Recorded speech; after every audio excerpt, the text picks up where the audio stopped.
Now come to the next example. Which of the following is correct? Assume one hazard at a time. ये आपको circuit given है. Options are: it is possible to construct test vector only for alpha stuck at 0. It is possible to construct test vector only for beta stuck at 0. Test vector for both alpha and beta and neither alpha nor beta. Clear?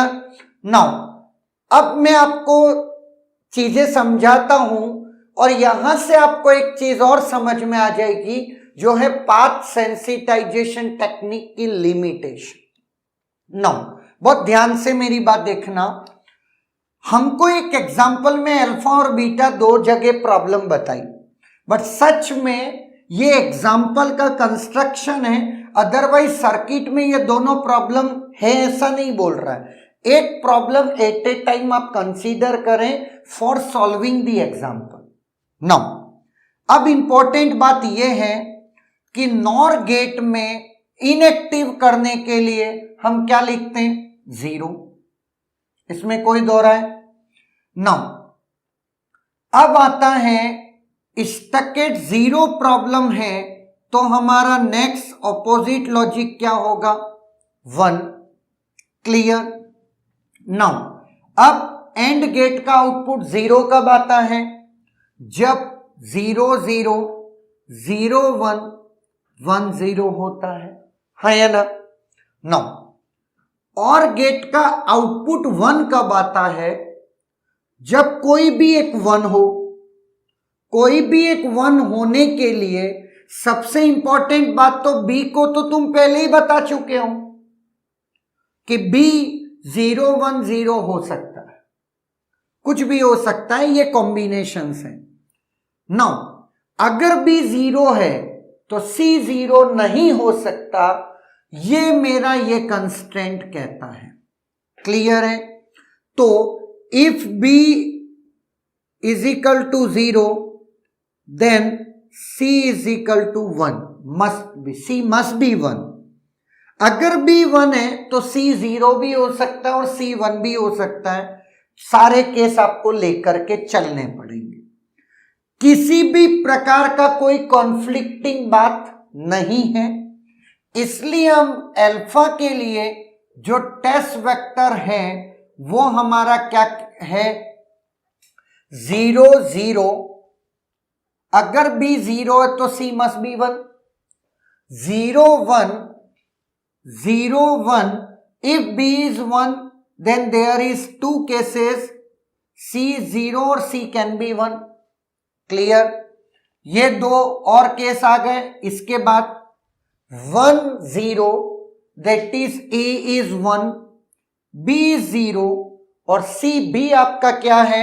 अब B 0 है तो C 1 होना जरूरी है. Now this is the test vector for what? Alpha. Possible है. Now कोई दिक्कत नहीं है. अब मैं आपको एक चीज बता देता हूं, वो है बीटा. इस सच केसेस में जब बीटा है तब अल्फा प्रॉब्लम नहीं है. पहले अल्फा प्रॉब्लम थी तो हमने बीटा को देखा ही नहीं. बात समझ में?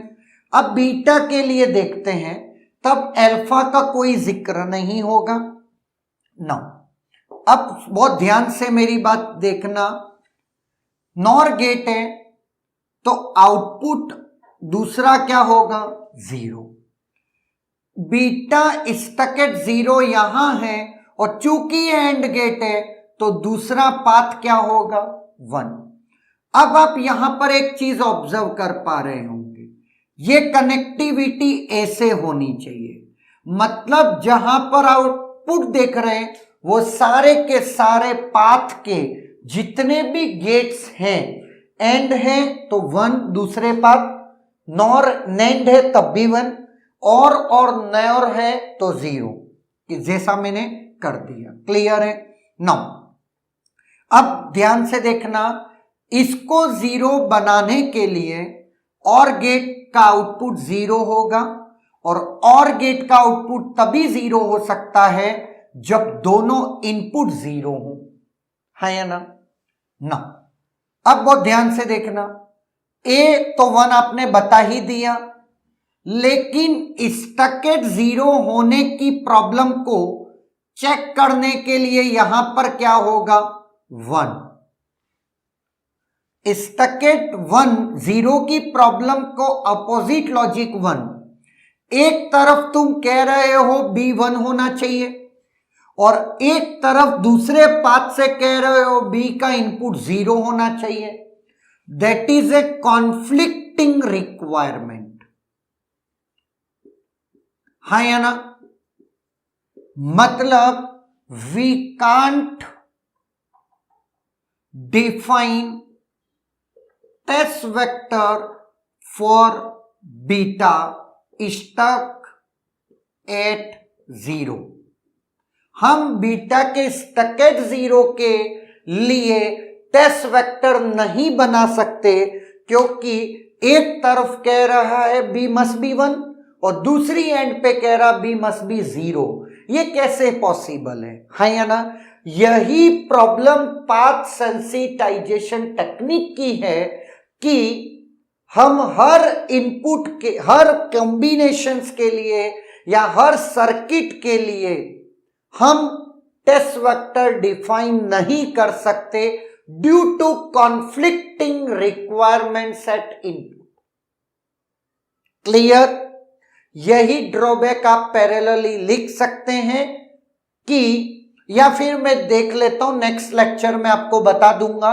यस, इस जगह पर आप एक बात बोल सकते हैं, सर स्टकेट 0 तो नहीं बना सकते, अगर बीटा स्टक एट 1 प्रॉब्लम होती तो क्या कोई दिक्कत आती? नो।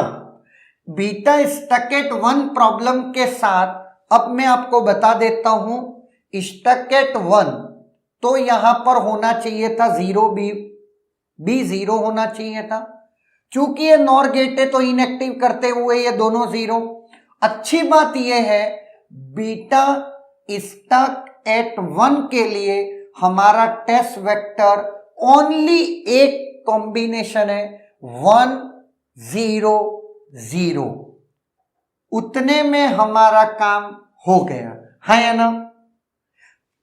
इस अल्फा का टेस्ट वेक्टर में 4 है, जबकि बीटा स्टक एट 1 में ओनली सिंगल कॉम्बिनेशन है 8 एबीसी, मतलब 8 कॉम्बिनेशन, 8 में से ओनली 1 केस। अगर ये case beta stuck at 1 problem नहीं अराइज कर पा रहा है या स्टक एट 1 प्रॉब्लम इस केस में अराइज नहीं हो रही है, तो फिर किसी भी केस में ये नहीं होगी, है या ना। यही आपका प्रॉब्लम का स्टेटमेंट है और पाथ सेंसिटाइजेशन टेक्निक कहती है। क्लियर। तो अपने एग्जाम्पल, जो ओरिजिनल एग्जाम्पल है, उसमें तो हमारा ऑप्शन कौन सा सही हो गया? फिर तो option A, it is possible to construct test vector only for alpha. Beta के लिए पॉसिबल नहीं है, बीटा स्टक एट 0 के लिए नहीं है, बीटा स्टक एट 1 के लिए तो है। Clear. Is there any doubt?